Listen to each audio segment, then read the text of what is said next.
Hello students. तो इस video में हम पढ़ेंगे अबाउट लेटरल डिस्प्लेसमेंट।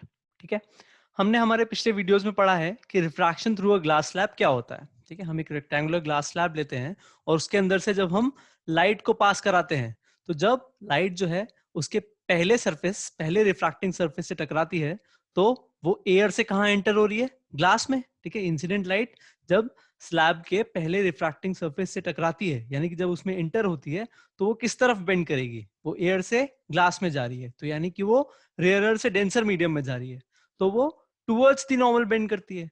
ठीक है, ये जो रिफ्रैक्टेड लाइट है ये कहाँ बेंड की? Towards the normal. ठीक है, ये जो एंगल ऑफ रिफ्रैक्शन है R1 that is smaller than the angle of incidence I।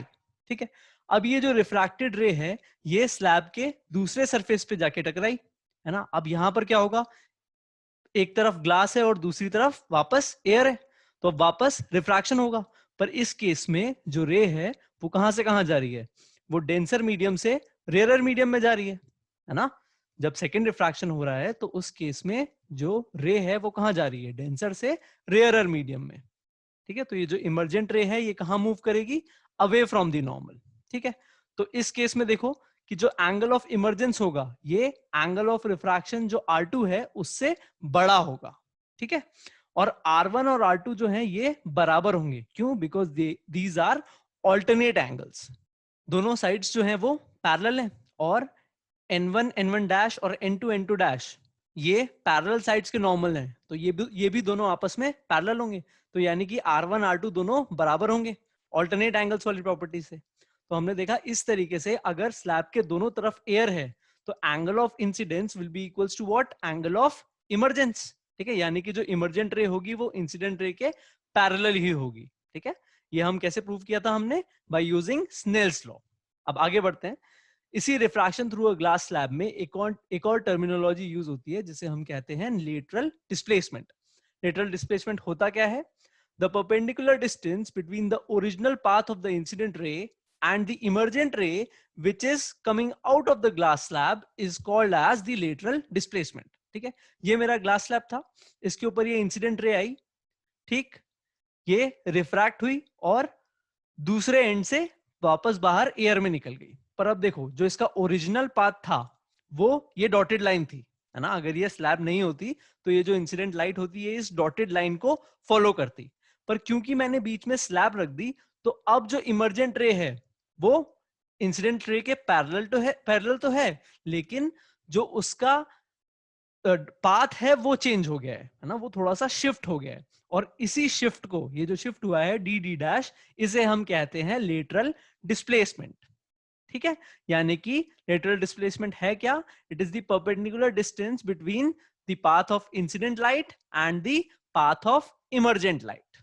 ठीक, आइए इसे और डिटेल में समझते हैं। ये स्लैब है, ग्लास स्लैब, इसके दोनों तरफ एयर है। ठीक है, ये इंसिडेंट रे आई, ये नॉर्मल है N1 N1 डैश, इस पे स्ट्राइक की, यहां से क्या हुआ? रिफ्रैक्शन हुआ, है ना। रेयरर से डेंसर मीडियम में आई तो टुवर्ड्स द नॉर्मल बेंड की। अब जब ये दूसरे सरफेस CD पे स्ट्राइक की तो इस केस में जो रिफ्रैक्शन है ये हो रहा है डेंसर से रेयरर मीडियम में, तो यानी कि रे जो है वो कहां मूव करेगी? Away from normal.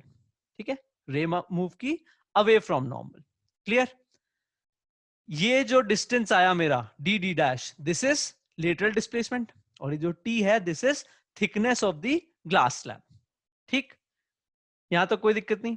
अच्छा, तो अब आपके दिमाग में ये सवाल आता होगा कि सर ये लेटरल डिस्प्लेसमेंट है ये किस किस चीज पे डिपेंड करता है?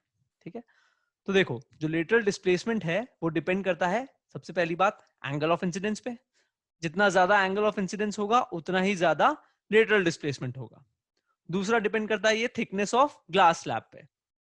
जितनी स्लैब थिक होगी लेटरल डिस्प्लेसमेंट उतना ही ज्यादा होगा। और तीसरी चीज ये डिपेंड करता है refractive index of glass slab पे। ठीक है, वैसे तो ग्लास का रिफ्रैक्टिव इंडेक्स सेम होता है पर आप अलग अलग टाइप के ग्लासेस यूज कर सकते हो, है ना। वैसे तो ग्लास का रिफ्रैक्टिव इंडेक्स 3/2 होता है, पर ग्लासेस भी अलग अलग टाइप के हो सकते हैं तो उनमें उनका रिफ्रैक्टिव इंडेक्स हल्का हल्का वेरी कर सकता है।